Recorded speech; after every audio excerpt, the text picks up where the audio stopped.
So corporate governance, first thing that you have to understand is who are the stakeholders in these corporate entities, right? First, the stakeholder will be management, and then there will be shareholders in that company. Then there will be promoters of the company, right? After that, there will be people who are employed in that institution, right? Then there will be customers for whom you will be delivering the goods, right? And then there will be some clients, customers, right? And then if you have a partner, then there will be partner organizations. Apart from this, government has certain stakes in your corporates, community has certain stakes in your corporates. For example, right, when there was this battle between Cyrus Mistry and Tatas, right? Immediately, Ratan Tata was called to Prime Minister's office, right? Narendra Modi called Ratan Tata and asked, what is the problem? Why Ratan Tata was called by the government? Because if something happens to Tatas, that is the entity, then government is going to have some problem. All these stakeholders are going to have some problem. Hence, government will immediately look into this. Even the community will get benefited because of that corporate entities. So whenever you are thinking about corporate entity, think in large scale. It is not just management. Management is one part of this, but there will be stakeholders. The rest of the stakeholders are your shareholders who have invested into this. There will be some promoters, right? You will be employing people. You will be giving your services to customers and clients. There will be some private organizations who have partnered with you. Then there will be government at stake and community at stake. So these are the people who are engaged in corporate entity. Now, as there are these many people, the first thing that you should know is you have to govern them properly. An entity should be governed properly. Otherwise, all these people will get impacted. That is the reason why you have one thing called corporate governance. Let's look at the definition of it. A set of systems, principles, and process which ensure that corporate entity is governed in the best interest of all stakeholders, and it it attracts investors, right? Look at this. It is a set of systems, set of rules, principles, and process which ensure that this is governed in the best interest of all stakeholders. These are the stakeholders, and this is governed in such a way that all the stakeholders are getting benefited. Then that is called corporate governance. By heart the definition, because it is again in the syllabus directly. They might ask what is corporate governance. Then you can write this and you can give the diagram. After writing the definition, you can write stakeholders diagram. Now this is very new concept in India, corporate governance, right? For example, why this is there? Why this is a very new concept in India? Until recently, all the large corporates in India are owned by families. You do not have these type of people who are engaged in corporate entities. Today, people are getting shares, people are getting promoters, people are getting more and more employees. But if you look earlier days, large corporates are run by the business houses, family houses, right? Then as a result, corporate governance is very, very new to India. For example, Tata family, Ambani family, Birla's family, right? Then why is it needed in a country like in India? Corporate governance is born as family owned enterprise. Now in India, it is just a family owned enterprise. Now they are occupying the managerial positions.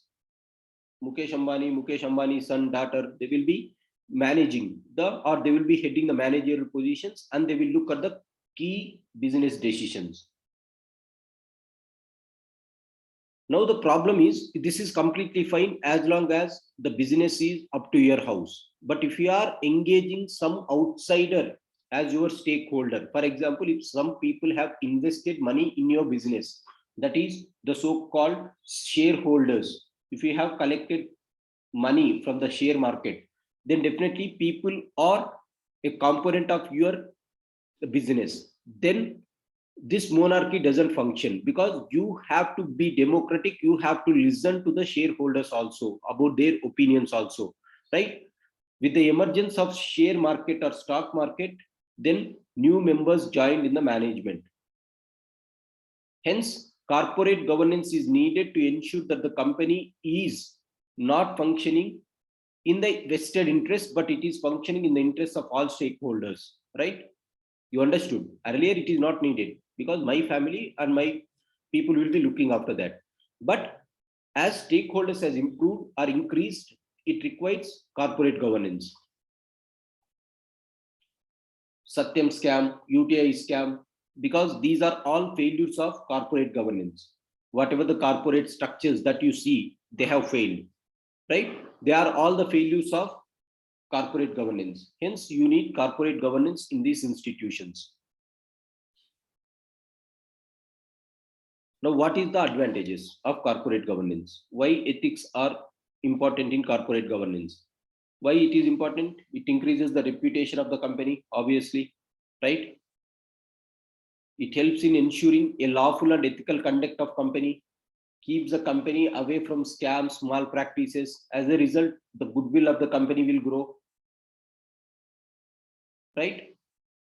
Then, as the goodwill grows, credibility grows. Because of the rising credibility, more share markets, people will be more interested in investing in your company because of the trust, right? And then more number of employees, you can give jobs, right? Hence, corporate governance can address this, right? See this. You can address the biases which is inside in the governance, which is inside in the corporate sector, like gender inequality issues. You can address them very effectively if you are inculcating ethics in your governance. It improves customers' loyalty and improves better performance. Again, the similar thing.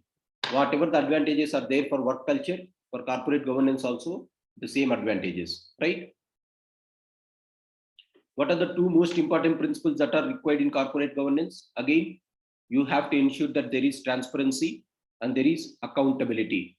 Transparency, especially at the top level management, right? Mukesh Ambani and his sons could not sit and decide the whole things. People have to be participate. Major shareholders has to participate, and they should make decisions more transparent, right? And the second one is accountability. Now, in today's newspaper, there is one thing that is called RBI said that. What is that bank? RBL bank. Huh? There is one bank on which is about to default. RBI intervened and said that RBL's performance is very good these days, so customers need not worry about it. So, if this is going to fail, people are going to lose the money.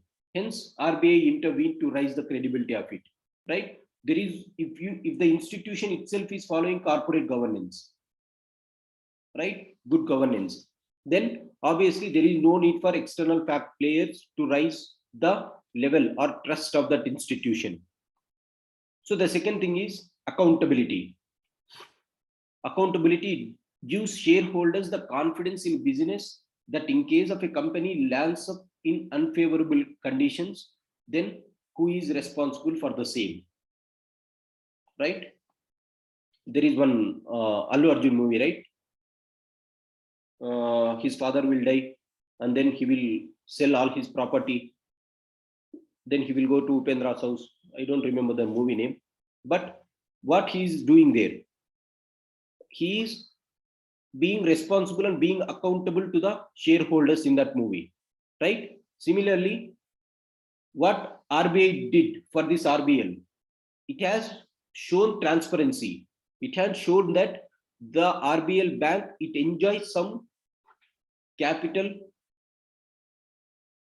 buffer, around 14% or 16% of capital buffer is present in it. So don't worry. It has said that stakeholders no need to worry. So this is what it said. This one. RBL bank's financial health is stable, says RBI. What does it mean? It is saying that liquidity coverage ratio of the bank is very high. It is saying that The capital adequacy ratio is 16.33%. Provisional coverage is 76.6%. What does this data indicate? This data indicates that it is showing transparency. It wants to say that this RBL bank is very safe. How it is safe? By sharing the data, it is saying that don't worry about it, right? So it is saying that no need for the people to worry.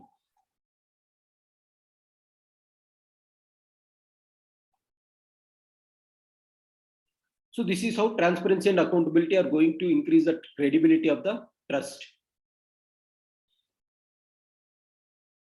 Now, what is this accountability? In corporate governance, accountability means two things. The management has to be accountable to the board, and it has to be accountable to the shareholders also, right? It has to be accountable to the board as well as it has to be accountable to the board also. This is one thing, that is transparency. The second thing is accountability. The third thing is it should have independence in decision making, to make decisions without the influence of big persons, right? So that it will eliminate the so-called nepotism. If it is a family business, then there will be independence is very, very much required, right? If you want to make firm decisions, then definitely independence is required. Board should have independence and it should be very transparent. Next one is it should have fairness.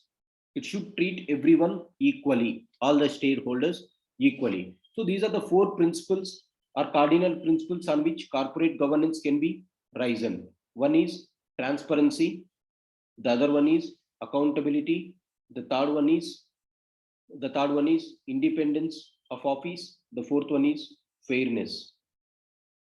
With these four things, you can raise the corporate governance of an institution. So the definition of corporate governance, positives of corporate governance, and then how corporate governance can be raised, right?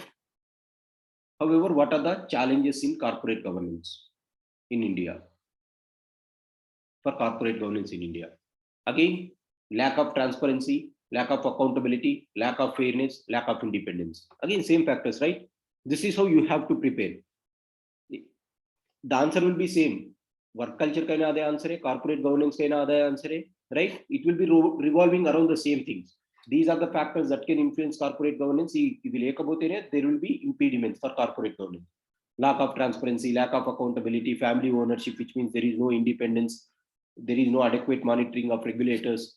There are S-mans in the system, weak enforcement and monitoring, NPAs. So you can write again the four concepts and you can revolve around the same thing. Then there is one committee which is very important. If they ask how to rise or how to increase corporate governance in administration, or how to ensure that there is corporate governance, Kotak committee recommendations. What are the recommendations of it? It said that first thing is independent director should be present, right? To protect small stakeholders, 33% to 50%, right? Independent director should be present in the board. It should not be just with the family members. Independent director should be present from the stakeholders itself. That is from the shareholders itself, make some independent directors. And board meetings cannot be held without the presence of these independent directors, right? And they should be truly independent, which means they should not have any affiliation with the organization. Second one is you conduct regular audit by a third party audit, right? Look into the utilization of how the funds is there, right? By a listed company and unlisted subsidiaries. You look at both.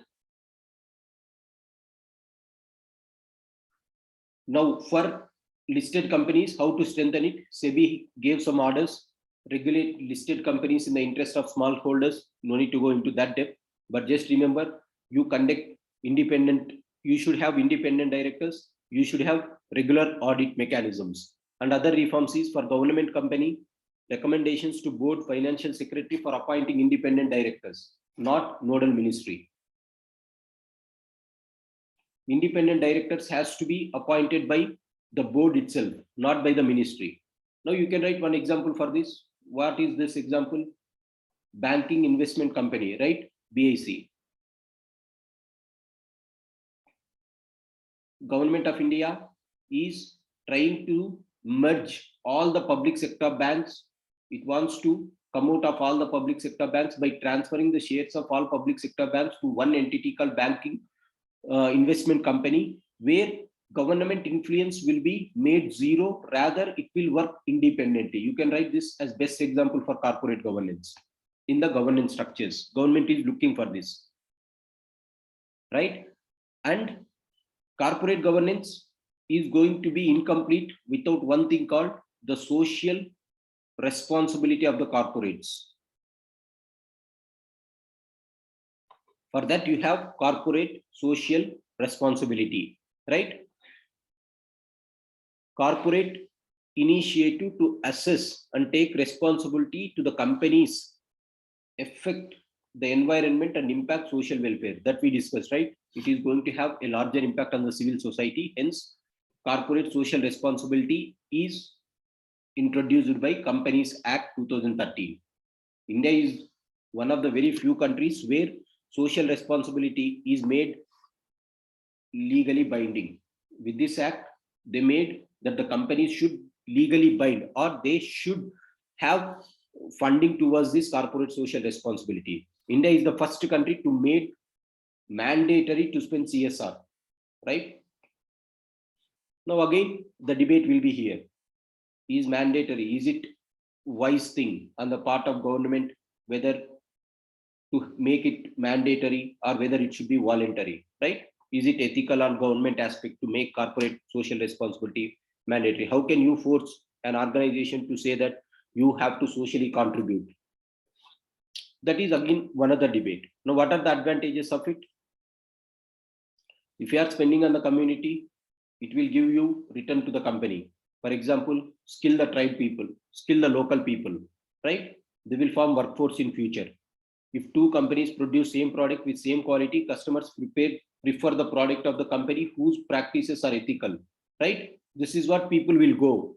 If you find something in the market, right? And if you are having certain things like this company is not doing well, definitely we will go for buying some products which have some corporate social responsibility. For example, Amul milk product versus some heritage milk, right? What we will do? Many people will go and buy Amul compared to heritage, because Amul has that corporate social. People think that, okay, this is some organization where it is being run by some NGOs or some local people, right? Hence, it builds some positive or public image, goodwill among the public. As a result, your products will have better market. Next one is, it will enhance the loyalty of the employees and increases the sales. Trust is going to increase. Community gets benefited. When community gets benefited, you can thrive in that market, right? Next, it builds brands of loyalty. Okay, your name will be known for loyalty. For example, Tatas. Why Tatas are so famous? They are famous because they have that loyalty. They not only earn the money, but they spend it on social activities. Not only after CSR, before CSR itself, they have entered into many charity activities like Tata McGraw-Hill books. They have entered into these book publications also, right? So the thing is, whenever a company is following CSR, again it will have goodwill.